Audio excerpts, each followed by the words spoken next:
Hello guys, welcome to my channel daily dose with Aditi. यहाँ पर मेरी थ्रू आउट नीट जर्नी का आपको अपडेट्स मिलता रहेगा विद मेरी हंसी खुशी दुख रोना धोना with lots of drama. Like NEET aspirant life में ड्रामा ना हो तो वो नीट एस्पिरेंट कैसा। तो हाँ, तो इस वीडियो में I am going to talk about my this year NEET 2025 का नीट एक्सपीरियंस। मतलब मैं सेंटर पे या मैंने जब पेपर देखा ऐसा तो कैसा हुआ। तो फर्स्ट ऑफ ऑल आप लोग पूछोगे कि इतना लेट वीडियो क्यों, क्योंकि मैं शॉक में चली गई थी। उससे बाहर निकलते निकलते मुझे इतना टाइम लग गया। Not really. बेसिकली हुआ क्या कि मैं नीट देकर आई, उसके बाद मेरे अंदर दुनिया का आलस बना आ गया। और लिटरली मेरा अभी पता है नीट के बाद जो है शेड्यूल ये था, उठना, खाना खाना, सो जाना, फिर उठना, खाना खाना, सो जाना। लेजीनेस की मतलब 2x पर नहीं 200x आ चुकी थी मेरे अंदर। फिर मैंने कहा लेट्स स्टार्ट, क्योंकि अब बैचेस वगैरह आ रहे हैं। अच्छा, इन सबको साइड रखते हैं, ये सब बात की बात है। तो let's talk about my NEET. तो नीट का डे था, सबसे डरावना। आई वॉज नर्वस, ज़्यादा नहीं बट थी मैं नर्वस। फिर मैं सेंटर गई। इट वॉज लाइक एक अच्छा कॉलेज था मेरे स्टेट का। वहाँ गई, वहाँ पे बहुत सारे बच्चे थे, कुछ ड्रॉपर्स थे, ज़्यादा ईयर्स के ड्रॉपर्स थे। उन लोग को देख के मुझे लगा कि हाँ, ये लोग इतने साल से पढ़ रहे हैं। कुछ बच्चे ऐसे थे जिनको बस पासिंग मार्क्स चाहिए था ताकि वो अब्रॉड जा सकें। एंड लाइक अच्छी बात है, बट ठीक है, मैं अपने में ठीक हूँ। फिर उसके बाद मैं गई चेकिंग करवाने के लिए, तो वहाँ पे 2 लेडीज़ थी। तो उन मैं ब्रेड करके गई थी, तो उन्होंने बोला ब्रेड्स अलाउड नहीं है। आई वॉज लाइक वेट एक सेकेंड, ब्रेड्स अलाउड नहीं है तो क्या मतलब, हम कैसे आए? जिनके बालों की लेंथ लंबी है वो कैसे आएंगे? तो वो कहती हैं तुमको एनटीए का रूल्स पढ़ के आना चाहिए था, ड्रेस कोड का, ब्रेड्स अलाउड नहीं है। मतलब ठीक है, ओके। तो मैंने कहा अच्छा ठीक है, अभी चेक कर लीजिए। तो वो चेक करी थी और मेरी ब्रेड में वो बीप कर गया। आई डोंट नो क्यों बीप कर गया, बट वो बीप कर गया। उनका जो मेटल डिटेक्टर चेकर होता है वो बीप कर गया। फिर उन्होंने कहा ब्रेड्स ओपन करो। तो मैं अभी उस पर रिएक्ट करने जा रही थी, मैं उसको ओपन करने जा ही रही थी कि उसने में उन लोगों ने मतलब मेरे बालों को खींचना शुरू कर दिया ओपन करने के लिए। मुझे भाई इतना दर्द हुआ था। मैंने कहा ठीक है ओके दैट्स ओके, तुम एग्ज़ाम देने आई हो, नो रिएक्शंस, क्योंकि भाई कोई रिस्क नहीं लेना है। फिर उसके बाद वो हुआ कैसे चेकिंग हुआ। फिर मैं बाहर गई, बाहर नहीं, वो उनके टेंट से बाहर गई कि अच्छा मैं एटलीस्ट वापस ब्रेड कर सकती हूँ। तो उन्होंने फिर मैं आई तो वो कहते कि वापस चेकिंग हुआ और तुमने ब्रेड क्यों किया है? क्योंकि तुम अंदर ऐसे भी जा सकती हो बाल खोल के, क्योंकि अंदर फ़ैन है। लाइक मुझसे नहीं होगा। फिर ऐसा थोड़ा बहुत बातचीत हुआ, बातचीत क्या, थोड़ी सी हीटेड कॉन्वर्सेशन हुई। फिर उन्होंने काफ़ी लड़कियों का ऐसे सेम चीज़ किया था। तो मगर वहाँ पे जो पुलिस डिपार्टमेंट्स की लेडीज़ थी उन्होंने बोला ठीक है जाओ। फिर हम लोग लाइन में लगे। उनका जो है बायोमेट्रिक काम नहीं कर रहा था। इट वाज लाइक कब से हम थंब प्रिंट्स लगाए जा रहे एंड वहाँ पे सिर्फ 2 लेडीज़ थी, 2 for girls and 1 for boys ऐसे करके। फिर कॉलेज वालों को बोला कि अभी इतना लेट हो रहा है। कॉलेज वाज लाइक कि ये हमारे डिपार्टमेंट में नहीं आता है, हमारा कॉलेज का खाली इतनी जिम्मेदारी है कि हम एग्ज़ाम कंडक्ट करवाएंगे, और ये सब बायोमेट्रिक वगैरह इनका जो वाईफाई मतलब जो भी इनकी प्रॉब्लम है ये हमारी प्रॉब्लम नहीं है। कहा ठीक है। 1 आवर 30 मिनट्स का स्ट्रगल करने के बाद फाइनली मेरा बायोमेट्रिक हो गया। फिर उसके बाद क्लासरूम ढूंढना एक टास्क था, क्योंकि ऑब्वियसली कॉलेज था तो उसमें क्लासरूम मिल नहीं रहे थे, बहुत सारे थे। मेरा एकदम कॉर्नर में था, एक नॉट इतना भी कॉर्नर में था। तो वहाँ गए। फिर वहाँ की जो बेंचेस थी उसको देखने के बाद मेरी आत्मा गई। पता नहीं उसको मैं कैसे एक्सप्लेन करूँ, बट ठीक थी। मगर उसके जो डोर्स एंड विंडोज़ है उसका फ्रेम था, मगर उसके जो ग्लासेस एंड उसकी नेट थी ना वो अलग ही गायब थी। फिर अभी हम लोग बैठे, मैंने देखा उसमें, तो उसमें था कि वॉच देखा तो उसमें टाइम हो रहा था 1:40। तो आई वाज लाइक ओके 2 बजने वाले, 1:40 हो रहा है। फिर मैं ठीक है, ओह बहुत टाइम लग गया हमको। तो फिर उसके बाद उन्होंने आके हमको इन्फॉर्म किया कि वॉच ख़राब है, तो उन्होंने उसको ठीक किया। वो तो ब्लेंडर हुआ, ठीक है। फिर हमारा पेपर आया, लाइट गई मगर वो आई, ठीक है, लाइट भी थी, बाहर आंधी तूफान सब कुछ था। फिर उसके बाद क्या हुआ हमारे साथ, मैंने पेपर देखा एंड पेपर देखा तो मैंने क्या किया कि मैंने सीधे ऐसे लास्ट का खोला, ताकि बायो ही खुले, मुझे फिज़िक्स केमिस्ट्री देखना ही नहीं था। मुझे पता था मैं देखूँगी तो नर्वस हो जाऊँगी, इसलिए मैंने सबसे पहले बायो खोला। मैंने नहीं देखा फिज़िक्स केमिस्ट्री पूरे, मतलब जब तक मैंने टाइम स्टार्ट हुआ, हमने फिल करना शुरू किया, मैं बायो के क्वेश्चन करें। फिर मैं सोच रही हूँ अभी तो इसमें मैच द फॉलोइंग आएगा, अब आएगा। मैंने कहा ठीक है, स्टार्टिंग में थोड़े हार्ड क्वेश्चंस रखे हैं, हार्ड नहीं, लेंदी एंड लाइक ऐसे क्वेश्चंस रखे हैं ताकि हमको लगे कि पेपर है। तो मैं कह रही हूँ अच्छा ठीक है, अब आएगा। अरे आएगा कब भाई? फिर मैंने बायो का पूरा सेक्शन ऐसे खोल के देखा ना, उसमें मुश्किल से कुछ questions match the following and ऐसे थे। मैं कह रही इट्स ओके, कोई बात नहीं आती, लेट्स डू इट, हम कर सकते हैं, क्योंकि मतलब क्वेश्चंस समझ आ रहे थे मुझे बायो के। फिर मैंने बायो अटेम्प्ट किया, इट वॉज मतलब ओके लाइक ठीक था। फिर मेरा टाइम मैनेजमेंट तो गया यहाँ पे। मैंने जो भी टाइम मतलब कि डिसाइड किया था कि मैं 40-45 मिनट्स बायो को दूँगी, लाइक एनालिसिस के साथ, क्योंकि मैंने जब मॉक दिया था तो मैंने उसे ना मोस्टली क्या किया था कि मैंने मॉक्स में वो जो मोस्टली मैंने मॉक्स दिए थे उसको मैंने 2 आवर 30 मिनट्स में या 45 मिनट्स में किया था, 15 मिनट्स एनालिसिस के लिए रखा था। बट यहाँ तो मेरा बायो से ही ख़त्म। एनालिसिस क्या है, मतलब जो टाइम मैनेजमेंट था मेरा वो तो गया।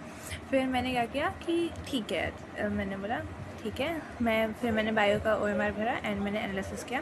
बट उसमें बीच में था कि वो बार बार टीचर्स आ रहे थे एंड कुछ बच्चों का बायोमेट्रिक नहीं हुआ था, उनको ऐसे बिठा दिया था कि क्योंकि लेट हो रहा था, तो वो बार बार आकर वो बोले जा रहे थे कि जिनका बायोमेट्रिक नहीं हुआ है वो मतलब एग्ज़ाम के बाद आ जाना।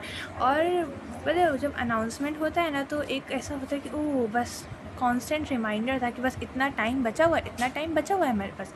वो उससे मेरा हार्ट बीट एकदम ऐसे अलग ही स्पीड से चल रहा था। फिर मैं केमिस्ट्री सेक्शन में गई। केमिस्ट्री सेक्शन मैंने देखा, मैंने कहा ठीक है, मैंने क्वेश्चन से अटैम्प्ट करने लगा। पहले मैंने जो आते थे मैंने वो अटैम्प्ट किए, फिर मैंने उसमें थोड़ा सा दिमाग लगाया एंड मतलब जितने भी आते थे मैंने उसको किए और मार्क करी। फिर मैंने उसका एनालिसिस किया। फिर टर्न आया फिज़िक्स का। फिर मैंने खुद को ब्रेसअप किया, क्योंकि अब तक मैंने जितना मतलब क्वेश्चन अटैम्प्ट किए, पेपर जितना फिज़िक्स केमिस्ट्री एंड बायो का अटैम्प्ट किया, तो उससे समझ में आया कि मतलब कैसा है पेपर, किस वे में जा रहा है, किस डायरेक्शन में हमको ये पेपर लेकर जा रहा है, ये समझ में आ गया मुझे। फिर मैंने फ़िज़िक्स खोला एंड उसका क्वेश्चन 1, क्वेश्चन 2, क्वेश्चन 3, फिर उसके पैराज देख रही मैं ट्रॉमेटाइज़ हो चुकी थी वो पेपर देख के।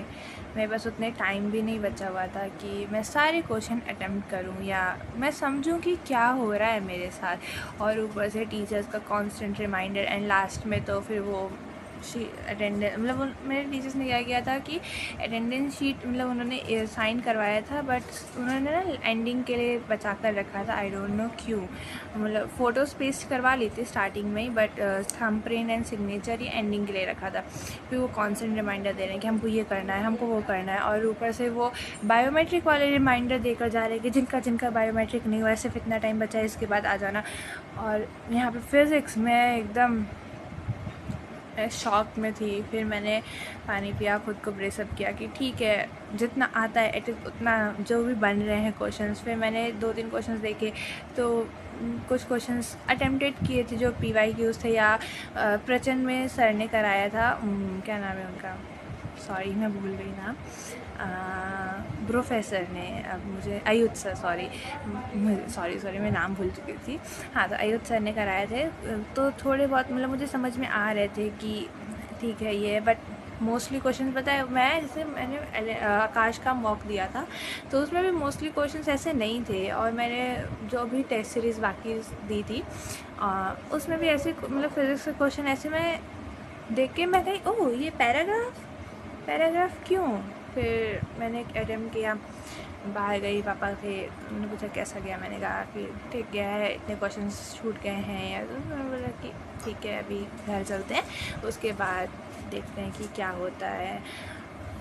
फिर घर आई एंड घर आते ही मैं अपने होम टाउन आई हुई थी, तो होम टाउन में मेरी दादी पूछ रही है, दादाजी पूछ रहे हैं कि कैसा गया, एंड आई वाज लाइक ठीक है, ओके, क्या है, ऐसा ऐसा पेपर था। तो उन लोगों ने बोला ठीक है, इट्स ओके, अगर उतना अच्छा नहीं किया है तो भी ठीक है। एटलीस्ट फैमिली सपोर्ट कर रही थी कि ठीक है, हो गया, टेंशन मत लो, जैसा भी गया अब हो गया, अब थोड़ा काम रहो, चिल रहो। क्योंकि एक टाइम था मैं घर पे आके थोड़ा सा ऐसे panic and I don't know उसको क्या बोलेंगे, बट इट वाज लाइक थोड़ा अनसर्टेनली बहुत बुरा फील हो रहा था। फिर मैंने अपनी मम्मी को बताया कि ऐसा ऐसा, मतलब थ्रू आउट की स्टोरी उनको सुनाई कि मम्मा ऐसे ऐसे हुआ है, ये हुआ वो हुआ, मेरी ब्रेड्स को ऐसे ये वो, मतलब मैंने पूरी स्टोरी एकदम ऐसे स्कूल से जाते हैं ना बच्चे, स्कूल से आते हैं, मम्मी मम्मी आज ये हुआ है, मैंने वैसे कहानी सुनाई। फिर उन्होंने बोला कि ठीक है। तो मैंने न्यू मतलब इस जर्नी से यही सीखा कि स्पेशली नीट एग्ज़ाम से कि अनएक्सपेक्टेड चीज़ें बहुत सारी होती हैं, और ठीक है, अब हमको उससे मूव ऑन करना है, आगे बढ़ना है, क्योंकि हम उस पर कॉन्स्टेंटली स्टक नहीं रह सकते हैं। ये चीज़ मैंने इस ईयर बहुत अच्छे से सीख ली कि अनप्रेडिक्टेबल लाइफ होती है। अब तक पता है, मतलब जैसे होता है ना कि एक लर्निंग हमेशा हर कुछ ना कुछ देकर जाता है। तो सब लोग बोलते थे, मतलब जैसे सीनियर्स हैं या मतलब बहुत ऐसे ही, मम्मी भी मेरी और पापा ये सब बोलते थे कि लाइफ अनप्रेडिक्टेबल है, और हमने भी बहुत जगह पढ़ा है कि कभी कुछ भी हो सकता है या ये हो। फिर मैंने जब नीट का पेपर देखा, मेरे अंदर सच में फ़िज़िक्स का पेपर देखने के बाद यही अंदर से आया था कि सीरियसली लाइफ अनप्रेडिक्टेबल है। हमने कुछ सोचा होता है, हो कुछ जाता है, या हमने मतलब कुछ और प्लान किया होता है, या जो हमने प्लान किया होता है कि ऐसे करेंगे या ऐसा, हमने एक लाइन ड्रॉ की होती है कि हाँ बस इसी के अकॉर्डिंगली हमारा बस सब कुछ टिक टिक टिक होते जा रहा है। तो ऐसा ही था मेरा भी कुछ कि ठीक है। फिर मैं वापस एक अपने मतलब एक ककून में हो गई मैं कि ठीक है, बस इतना ही मेरा है। इवन जैसे कि होता है नीट के उसके बाद मेरे फ्रेंड्स ने कॉल किया, लाइक ये नहीं पूछने के लिए कि पेपर कैसा गया, ये पूछने के लिए कि तुम ठीक हो या मतलब ऐसे, बट आई वाज लाइक मेरा कुछ बात करने का मन नहीं था। लाइक 2-3 दिन तो मैं एकदम खुद को क्या बोलूँ, मैं एक अलग ही जोन में, एक अलग दुनिया में पहुंच चुकी थी। फिर उसके बाद फिर मुझे भी समझ में आया कि ठीक है, ब्रेक हो गया, मतलब मैं उसको चीज़ को चेंज नहीं कर सकती। अगर मैं उस पर कितना भी रो लूँ या कुछ भी कर लूँ, मैं उसको मैं चेंज नहीं कर सकती हूँ। फिर उसके बाद मैंने खुद को समझाया एक बहुत टाइम लेकर कि ठीक है, हो गया, इट्स ओके, खुद को ब्रेसअप किया। फिर बस यही चीज़ें थी। और मेरे घर वालों ने भी मुझे समझाया कि इट्स ओके, क्या कर सकते हैं, मतलब कुछ नहीं कर सकते थे, क्योंकि अब जो गया वो तो गया। और फिर मैंने वापस से मैं बाहर आई, फिर मैं सबसे रिकनेक्ट होने लगी। मैं इतने भी फ्रेंड्स नहीं है मेरे, मगर जो भी 2-3 फ्रेंड्स हैं मैंने उनको कॉल किया, मैंने उनके टेक्स्ट देखे, and it's like feel good कि दे केयर फॉर मी है। बहुत अच्छा लगा कि उन लोगों ने सपोर्ट दिखाया। फिर मेरी फैमिली मेम्बर्स ने भी बहुत ट्राई किया, हेल्प किया मेरी कि मैं फ़ील गुड करूँ। हाँ, मतलब देखो, ड्रीम सिर्फ अकेले मेरे का नहीं है, या अगर मुझे डॉक्टर बनना है तो ऑब्वियसली मेरे पेरेंट्स को भी उम्मीद थी कि हो जाएगा, या मतलब कोई कॉलेज मिलेगा, ऐसे मुझे भी थी पर उनको भी थी। तो मेरा भी सपना टूटा, उनकी भी उम्मीदें टूटी, but we have to move on, that's the life guys. And बस ऐसा ही था मेरा भी NEET experience, not so much special, I am not that much genius कि मैं तुरंत टॉप कर जाऊँ, या मैंने भी मेहनत की थी, बट इट्स ओके, ठीक है, लेट्स मूव ऑन।